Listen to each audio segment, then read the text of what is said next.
হরে কৃষ্ণ। দশম অধ্যায় অর্জুন ভগবানকে তার বিভূতি সম্বন্ধে বর্ণনা করতে বলাতে ভগবান তার কিছু বিভূতি বর্ণনা করলেন। তার কয়েকটা আমরা এখানে জেনে নিই।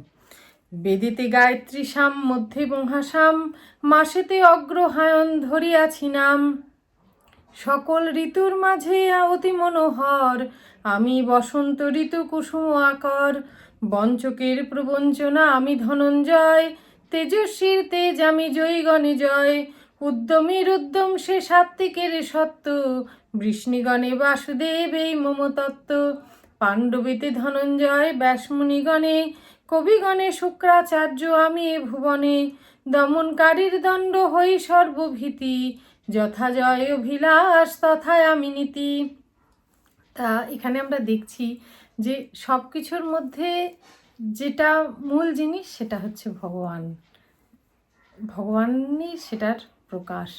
তা এখানে আমরা দেখলাম যে জ্ঞানীর জ্ঞান হচ্ছেন ভগবান, বঞ্চকের প্রবঞ্চনা হচ্ছেন ভগবান। তা এইটা ভেবে আমরা যেন বঞ্চকের প্রবঞ্চনাটা ভেবে আমরা যেন নিজেরা প্রবঞ্চক না হয়ে যাই, যাতে সেটা ভগবান মনে করে, তাহলে কিন্তু আমরা নিজেদেরকেই প্রবঞ্চনা করব।